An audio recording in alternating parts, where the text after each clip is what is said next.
جی بالکل جو ہے ذرائع کے مطابق ایف آئی اے بھی جو ہے وہ تیار ہے گرفتار کرنے کے لیے۔ اس کے علاوہ پنجاب پولیس بھی تیار ہے، اسلام آباد پولیس میں بھی، کیونکہ ضمانتیں خارج ہوئی ہیں انسداد دہشت گردی کی عدالت میں جو ہے چیئرمین پی ٹی آئی کی، تو اس حوالے سے مختلف تیاریاں تو ہیں، لیکن جو چیئرمین پی ٹی آئی کے وکلا ہے ان کی جانب سے اسلام آباد ہائی کورٹ میں استدعا کی گئی ہے مختلف درخواستوں میں۔ ان میں استدعا یہ کی گئی ہے کہ چیئرمین پی ٹی آئی کو اس کیس میں ضمانتیں منظور ہونے کے بعد جو ہے کسی کیس میں گرفتار نہ کیا جائے، ان کو ریلیف دیا جائے، اس حوالے سے درخواستیں ہیں، لیکن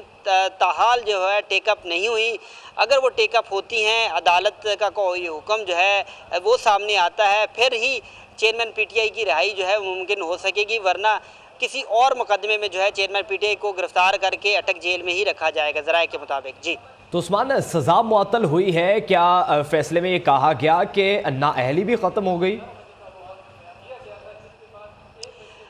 جی یہ ایک قانون ہے، اس حوالے سے سزا صرف معطل ہوئی ہے، تو اگر سزا معطل ہو تو اس پر جو آپ کی نااہلی ہے وہ جو ہے وہ بحال نہیں ہو سکتی، اہل نہیں ہو سکتے انتخابات لڑنے، کیونکہ جب تک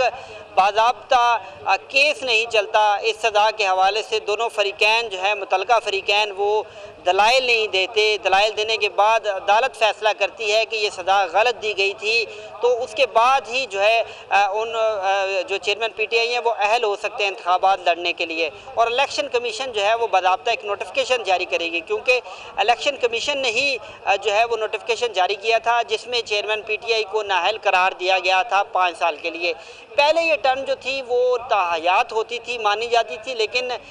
جب یہ موجودہ جو گزشتہ یہ اسمبلی تھی ان کی جانب سے قانون پاس کروایا گیا، اس قانون کے مطابق جو نااہلی کی ٹرم ہے وہ 5 سال رکھ دی گئی ہے۔ تو اس حوالے سے اب یہ الیکشن کمیشن جو ہے سزا معطلی کے بعد جب دوبارہ یہ چیئرمین پی ٹی آئی درخواست کریں گے عدالت میں کہ ان کی سزا ان کو غلط دی گئی، تو اس حوالے سے فیصلہ کیا جائے، تو پھر یہ ایک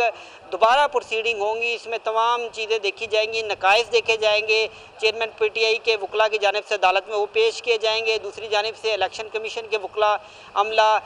جو ہے وہ پیش ہوگا، تو دوبارہ سے یہ پروسیڈنگ ہوں گی۔ اس کے بعد اس جو سزا ہے وہ کینسل ہو سکتی ہے۔ جب تک سزا کینسلیشن نہیں ہوتی تب تک چیئرمین پی ٹی آئی جو ہے وہ انتخابات لڑنے کے اہل نہیں ہو سکتے۔ جی ٹھیک ہے عثمان، ہمارے ساتھی رہے گا۔ ابھی میں جوائن کیا ہے فواد احمد، اینکر پرسن۔ فواد صاحب بہت شکریہ آپ کے وقت کا۔ سر بتائیے گا، اسلام آباد ہائی کورٹ کے چیف جسٹس عامر فاروق نے مختصر فیصلہ سنایا اور سزا معطل کر دی، کیا کہیں گے کہ سزا معطل ہوئی ہے، نااہلی برقرار رہے گی 5 سال کے لیے؟ دیکھیں جی، اس میں 2-4 چیزیں بڑی آسانی سے سمجھنے کی ہیں اور واضح جو ہے وہ طور پہ لوگوں کو سمجھانے کی ہیں۔ یہ بنیادی طور پر سزا معطلی بالکل ویسے ہی ہے کہ اگر کسی کے اوپر کوئی الزام لگتا ہے اور وہ اس میں جا کر ضمانت عدالت سے لے لیتا ہے کہ مجھے ضمانت دی جائے، تو یہ عمران خان صاحب کی ضمانت منظور کی گئی ہے۔ ان کو جو ہے وہ مجرم کا اسٹیٹس ان کا برقرار رہے گا، اور جب تک مجرم کا اسٹیٹس برقرار رہے گا اس وقت تک جو ہے وہ پاکستان تحریک انصاف کے چیئرمین نااہل بھی رہیں گے۔ اس کو بالکل واضح طور پر سمجھ لیں کہ جو اپیل تھی،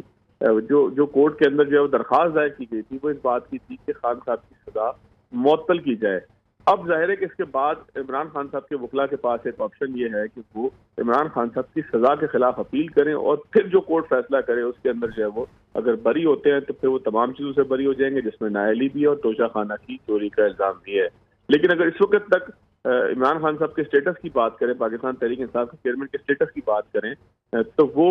قومی مجرم ہی ہیں جنہوں نے توشہ خانہ کا غلط استعمال کیا، اس کو ڈکلیئر نہیں کیا اپنے جو ہے وہ الیکشن کے گوشواروں کے اندر، اور الیکشن کمیشن کی درخواست کے اوپر ان کو جو ہے وہ نہ صرف نااہل بھی قرار دیا گیا بلکہ سزا بھی دی گئی۔ تو اس وقت تک کہ تمام قانونی پہلوؤں کا جائزہ لینے کے بعد عدالت نے، اسلام آباد ہائی کورٹ نے عمران خان صاحب کی سزا کو معطل کیا، یعنی کہ کچھ عرصے کے لیے تعطل کیا، کچھ عرصے کے لیے اس کو التوا کے اندر ڈالا ہے، اور اس وقت تک التوا کے اندر ڈالا ہے جب تک اس سزا کے خلاف اپیل جو ہے وہ عدالت میں سنوائی کے لیے نہیں آ جاتی۔ اور جب اپیل عدالت